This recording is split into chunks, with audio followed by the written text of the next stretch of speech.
Over the last 2 years, I'm aware of at least 7 residents' petitions in Moseley Ward alone, calling for traffic calming measures and especially action to prevent speeding.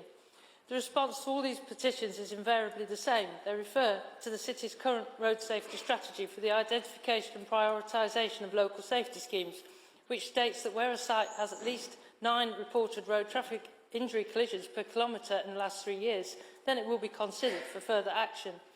Over the last 2 years, I've been to the scene, or I've been sent photos and accounts of dozens of traffic collisions where cars have ended up in gardens, wedged across pavements, upside down on the opposite carriageway, embedded in walls, street signs, trees or lampposts. We should be thankful that in most of these collisions, the occupants of the cars managed to get out relatively unscathed.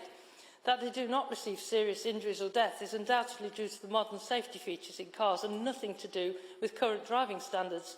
The downside is these very shocking and frightening collisions don't get recorded and don't count towards consideration of installation of road safety measures.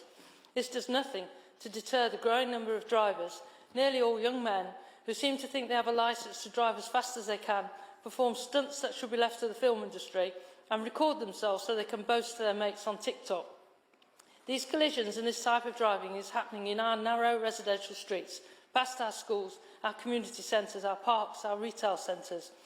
I bet every councillor in this chamber can name at least one road where residents are crying out for safety scheme or anti-speeding measures, where they are too scared of the traffic to allow their children to walk to school or to go for a family cycle ride to the park. Lord Mayor, when I asked how many local road safety schemes have been installed in 2022, the answer was 0. The council response to numerous petitions is to point to the police or advise councillors to use their small minor ward budget, which at the most allows a sticking plaster approach to far bigger issues. The police do have an important part to play in this, but they can't do it alone, and our motion calls on the council to be more proactive in working with our partners to make our roads safer.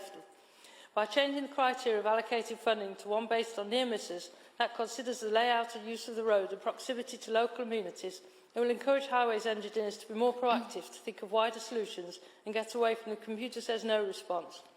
Increasing the number of average speed cameras ensures drivers are reminded of the more effective way of the dangers of speeding than the current trend of installing advisory vehicle actification signs, and it includes the police in the solution. Now, that defunct GATSO cameras were not upgraded was not due to the fact they were ineffective, but because the government, in their wisdom, diverted the revenue to their own coffers. As a way around this, the sale of speed awareness courses not only offers a means of local revenue to upkeep the camera stock, but it also gives drivers an opportunity to learn and reflect on their responsibilities to others on the road. Finally, we bring attention to the huge problem of irresponsible and dangerous parking and its effect on making our streets less safe. In 2020, the government consulted on giving local authorities in England powers to deal with this, as London already has. If those laws were to be extended across England, it would be a game changer. Perhaps that's why releasing the results has gone into the government's too difficult tray. Lord Mayor, surely the largest council in Europe can make a lot bigger noise about getting this brought back up the agenda. We support this council's ambitions to promote active travel, to reduce unnecessary car journeys and to make our streets safer for pedestrians and cyclists. Who wouldn't? But if we really want to gain the confidence of our citizens to use the car less and cycle and walk more, if we really want to be proud to say we live in a bold, safe Birmingham, we need to put our money where our mouths are and start acting to make all our roads safer. Lord Mayor, I second the motion brought by Councillor Harmer and myself.